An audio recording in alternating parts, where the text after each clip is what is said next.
அதாவது இப்பதாங்க சமீபத்துலதாங்க எங்க வீட்டுல இன்னாரு தவறினாங்க. அவங்களுக்கு இப்பதாங்க நாங்க எல்லாமே செஞ்சோம். பிண்டம் வச்சு எல்லாம் வாத்தியார்களை வச்சு எல்லாமே பண்ணிட்டோம். தர்ப்பணம் பண்றது, அப்புறம் என்னென்ன செய்யணுமோ அந்த விதிமுறைகள் பிரகாரம் எல்லாமே பண்ணிட்டோம். இப்ப ஆடி அமாவாசை வருது, திரும்பவும் அது தர்ப்பணம் செய்யணுமா அப்படின்னு கேட்டீங்கன்னா, பொதுவாகவே வாத்தியார் வச்சு மாதந்தோறும் தர்ப்பணம் செய்யறவங்க இருக்கிறாங்க.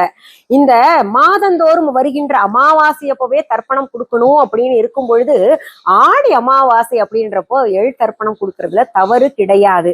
சிலர் சொல்லுவாங்க, இல்ல இல்ல வேண்டாம், ஒரு வருஷத்துக்கானது அவர் செஞ்சிருப்பாரு அப்படின்னு.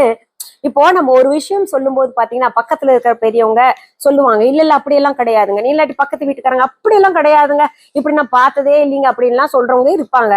அப்படி யாராவது உங்களுக்கு சொன்னாங்கன்னா, வீட்டுல இருக்கக்கூடியவர்கள் பெரியவங்க சொன்னாங்கன்னா சரின்னு ஏற்றுக்கொண்டு என்ன பண்ணலாம்னா, அவர்கள் வாழ்ந்த காலத்துல அவர்களுக்கு என்ன சாப்பிட பிடிக்குமோ அந்த சாப்பாட்டை செய்து அவர்களுக்கு படையல் இடலாம்.